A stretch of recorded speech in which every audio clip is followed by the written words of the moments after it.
Buenos días amigos de Glotamiloja, mi nombre es Alan. Y mi nombre es Joana. Hoy vamos a estar hablando de un cuento publicado en 1968 titulado Un señor muy viejo con unas alas enormes, que está en un compendio de Gabriel García Márquez titulado como uno de sus cuentos, La increíble y triste historia de la Cándida Heréndira y de su abuela desalmada. Todas historias bastante llamativas e interesantes. Muy bien. Entonces, como ya es costumbre, tenemos 3 preguntas, las cuales vamos a formular y vamos a hablar acerca de ellas. Entonces, primero que todo, Joana, ¿qué crees que es este señor con alas enormes? Bueno, ¿yo qué creo? Pues sí, ¿qué crees? Pues yo no sé, uno queda con la sensación al final del cuento de ver a este sujeto, a este ser como una especie de ángel, pero también de navegante antiguo. Esta hipótesis sobre este ser la podemos construir por lo que va sucediendo a lo largo de la historia. En principio aparece en una población que se ve bastante pobre, bastante apartada de la costa. Bastante lluviosa. Sí, en un acto muy poético nos dice García Márquez, el mundo estaba triste desde hacía 3 días, por lo que intuimos que estaba cayendo aguacero tras aguacero. Que además provocó una inundación que trae un poco de cangrejos. Y es desagradable tener cangrejos dentro de la casa porque además los cangrejos son indicador que algo no está bien dentro de la casa. ¿Por qué? Porque no sé si ustedes saben, pero los cangrejos son carroñeros. Entonces, sí, de esos animalitos y además con un niño enfermo adentro. Un bebé. Un bebé. Que tiene unas temperaturas bastante altas, sus padres asustados. Entonces aparece en ese escenario este señor, muy viejo con alas enormes, tirado en el gallinero de la casa, mezclándose con un montón de estiércol que huele terrible, con barro, con esa lluvia incesante que había caído. Sus alas son de una presentación muy deplorable, se ven muy sucias, ¿no? Dicen que tiene como algas de mar, que tiene un montón de mugre, de contaminación. Sí, imagínese que usted está volando por ahí tranquilo con sus alas enormes, le llega semejante tormenta, no para hasta que usted se va para el suelo, necesariamente. Entonces, dice Elisenda y dice Pelayo, que son los habitantes de esta casa, los papás del bebé, como, ¿esto qué será? ¿Un ángel? ¿Qué bicho es este? ¿Qué bicho es este? Sí. Entonces acuden para buscar respuestas a la vecina sabia, le llaman ellos, pero pues en realidad su sabiduría queda ahí en entredicho, ¿no? Entonces ella lo que dice es, parece un ángel, pero un ángel más bien demoníaco, un ángel del mal, una especie de ángel caído. Dice, pues. Es un ángel y viene por su hijo. Es como indicándole, como insinuándole que es el ángel de la muerte. Ajá, algo similar. Y ella dice, seguramente no fue capaz de llevarse al niño por lo que está tan viejo y tan deteriorado, pero seguramente ese era su propósito. Eso, exacto. Entonces, al tercer día el niño se empieza a mejorar, se sana, y esto es visto como un milagro. Alrededor del milagro empieza a tejerse un montón de romería de gente que va llegando a buscar. Sí, cabe aclarar que antes de eso ya viene encerrado el pobre ángel en un gallinero. Con su enrejado y todo eso. Lo tenían ahí cautivo prácticamente. Y la romería se arma de un día para otro. Como todo, ¿no? Sí. Como cuando ocurre algo extraordinario, aparecen los curiosos, aparecen los crédulos, y ya después el asunto va pasando de moda y se queda ahí como relegado. Lo mismo sucedió con este ángel. En principio eso la gente hacía fila, Elisenda se inventó un negocio que era cobrarle a las personas para que pudieran interactuar con él, pero la gente empieza a cambiar de semblante cuando ven que el ángel no es muy cercano a ellos, que no reacciona ante sus acciones, inclusive llegan a ser agresivos con él, lo golpean, lo chuzan, para ver si reacciona y les dice algo, pero la verdad sus expresiones son bastante simples y muy pocas a lo largo de toda la narración. Y también está el tema que una cosa trae la otra, entonces el ángel atrajo la atención de Pelayo y Elisenda, que son los padres del niño. A su vez, ellos piden consejo con la vecina sabia, que les dice todo esto que les hemos comentado, y este tema de tener encerrado un supuesto ángel en el gallinero atrae una multitud de gente. Y esta gente a su vez atrae al padre Gonzaga, que le trata de hablar a este ángel en latín por ser la lengua de Dios. Entonces, como es la lengua de Dios, y él no la entiende, es un demonio. Sí. Sin embargo, dice el padre, bueno, yo voy a pedir consejo desde el Vaticano, voy a enviar una carta directamente allá para que nos resuelvan este asunto y podamos definir si este ser es del bien o del mal. Pero esa carta se queda ahí embolatada, no tiene ningún tipo de respuesta.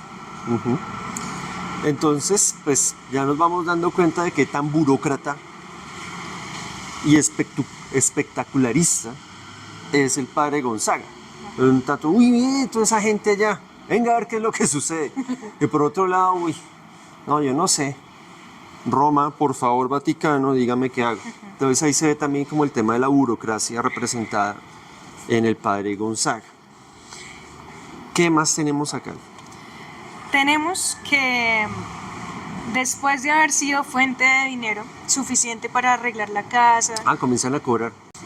después de haber recogido dinero suficiente para arreglar la casa, construirle muros para que no se metieran más ángeles ni tampoco los cangrejos, porque ¿cuánto era que cobraban por persona? 5 centavos. 5 centavos. El ángel desafortunadamente pasó de moda en esa población, porque llegó un circo itinerante y llevaban con él a una mujer araña, imagínate Que por eso, desobediente con sus padres, por salir a rumbear sin permiso de los papás. ahí está, se convirtió en araña. Y esa araña tenía la singularidad que no tenía el ángel de interactuar con las personas, de contarles su historia a nivel de reflexión y además de dejarse hacer absolutamente todo lo que las personas quisieran. Entonces ya la gente de la romería que se había armado ahí en la casa de Pelayo empezó a migrar para este circo y se quedaron ya fuera de la moda del mundo. Además que también no solo fue eso, sino que los milagros, el ángel se hacía milagros, pero no milagros que le salían mal. Al que tenía lepra le salió Flores. una flor en una llaga. Bueno, Giovanna, ¿cómo García Márquez utiliza los nombres de los personajes como pistas? O sea, tenemos a Pelayo, tenemos a Elisenda, tenemos al padre Gonzaga, que son básicamente los que tienen nombre. Los otros como que, pues sí, son personajes importantes, Como el todo niño. eso, como el niño, pero no tienen nombres. Pero estos 3 nombres que tienen de particular.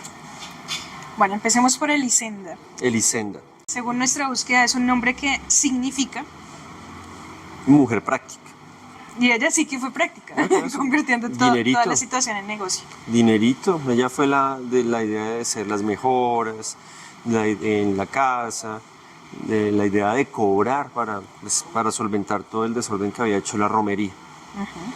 Listo. Tenemos a Pelayo. Pelayo. Bueno, yo creo que más de uno ya Pelayo lo conecta más que con Colombia, se conecta más con España. Es un nombre como muy de allá. Y Pelayo, por supuesto que también tiene su significado, que también nos da una pista para saber qué va de este cuento. Significado que es marino, navegante, marinero. Entonces también nos da una pista acerca del posible origen de nuestro ángel. Valga aclarar acá algo que no les hemos contado y es que cuando las personas no estaban por ahí alrededor del ángel y él tenía sus momentos de soledad, sobre todo en la noche, nos dicen que le cantaba a las estrellas, que hacía una especie de cánticos también muy a lo marinero, Sí, pero no eran en un idioma que las personas pudieran entender, Sí. porque eran algo similar al noruego. sí, ellos lo tomaron por ese lado y esa semilla la puso el padre Gonzaga. También está claro que al ángel no le gustaba que lo vieran haciendo eso. Así como no le gustaba que se dieran cuenta que ya sus decrépitas alas comenzaron a plumar otra vez. Entonces comenzaron a salir plumitas una por una, como si fueran de buitre, pero le salían alas. Entonces él se cuidaba como que no se den cuenta los humanos que yo tengo ya plumas nuevas y que canto a las estrellas. Listo. Volviendo a la cuestión de los nombres, tenemos también al padre Gonzaga. El padre Gonzaga, bueno, el padre Gonzaga tiene un nombre bastante particular porque hay un santo que es el patrono de la juventud también con ese nombre, Gonzaga. Entonces, uno ya puede comenzar a asociar qué quiso decirnos García Márquez con estos nombres. Elisenda obviamente es clara, como maneja la casa. Gonzaga, por otro lado, tiene la verdad unas posturas que no parecen de un sacerdote así súper sabio.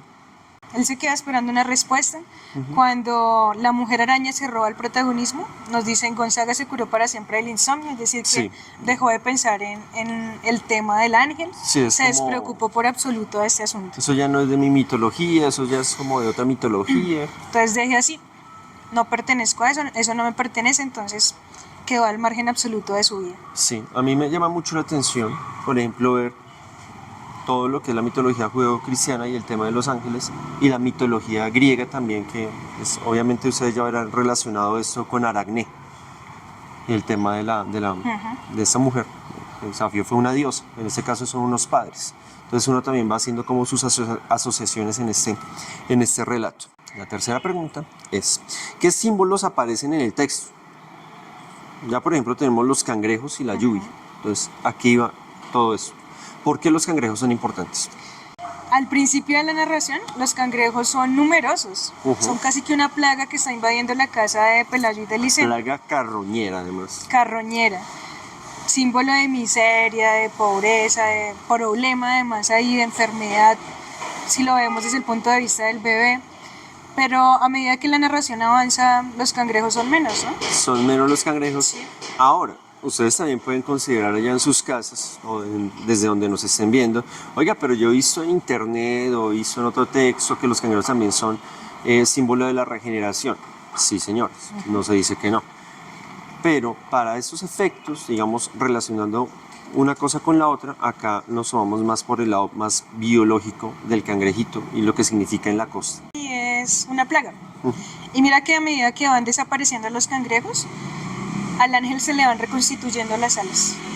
El niño crece, la vida de Licenda y de Pelayo mejora, como Sí. que tienen mejores ingresos, Sí, mejor oportunidad laboral en el caso de Pelayo. también pasa algo en relación del niño y el ángel, ¿no? Y es que el niño va a buscarlo por allá cuando está mejor y el ángel le vale forro. O sea, ni se lo quiere llevar, ni lo quiere curar, no quiere jugar con él, no quiere ser su amigo. Simplemente lo ignora, lo trata igual que los demás. Para Licenda el ángel se convierte en un estorbo, Ay, sí, donde se anda por toda porque la casa. cuando ya habían arreglado la casa, el ángel se pasa de una habitación a otra. Dicen un punto, algo que me parece sobrenatural y bello, y es que parece que fuera omnipresente porque se aparecía en todas las habitaciones casi que al mismo tiempo. Sí, Y el punto de regeneración del ángel en ausencia de los cangrejos sí. llega a tal grado que él puede emprender el vuelo ante los ojos atónitos de Elisenda. Se la cogen partiendo una cebolla, cortando cebolla, y ni Sí. por esas llora. Dura esa señora, Eso bien ya es mucho a práctica. decirse. Simplemente nos dice que ve cómo el ángel se convierte en un punto lejano en el horizonte y ahí se queda tranquila. Es como si lo celestial tuviera que estar por allá alejado para que no se nos convierta en una dificultad ni en un problema. Sí, pero también es cierto que pues de este ángel sabemos bien poco, no sabemos si sea muy celestial o muy si dañado, sea, nada. sí, o si sea el marinero noruego Sí. que decían. O simplemente no quiere untarse ni de lo de arriba ni de lo de abajo, está por allá en su navegación solitaria y no quiere saber de nada, ni de nadie, ni de arriba, ni de abajo, ni de nada. Creo que ese es de los asuntos bellos de García Márquez, que hay muchas cosas que quedan en el plano de lo incógnito para uno como lector. Pese a que se pueda hipotetizar mucho al respecto, Sí, la identidad de este ser que aparece allí queda entre signos de interrogación, yo creo. sí, es bello también cuando aparecen lecturas de este tipo que lo forzan a uno a pensar. ¿Qué piensa usted? Aparte de los cangrejos, de ver el símbolo también en la lluvia, de tristeza además, está el tema de por qué insisten con lo de que sea un navegante noruego, porque esa posibilidad, bueno, los noruegos, como ustedes saben, son uno de los pueblos que son descendientes de los vikingos, y los vikingos a su vez fueron los grandes navegantes de otrora, entonces tal vez por eso sea, y lo ponemos así en esos términos, posiblemente, tal vez sea por eso, porque frente a un texto siempre va a haber una diversidad de opiniones que dependen pues obviamente de las razones, acervo de saberes que uno tenga para poder explicarlos. En mi opinión, en tanto esto siempre se haga de manera civilizada, sin grosería, o entre gente decente, pues no hay ningún problema. ¿Tú qué piensas de eso? Bienvenida a la discusión siempre. Una discusión. en términos, como tú dices, de respeto. Claro, sí. Bueno, entonces cerramos invitándolos otra vez a acercarse a ese autor inmortal, Gabriel García Márquez, en este caso con sus cuentos de la Cándida Heréndira y de su abuela desalmada.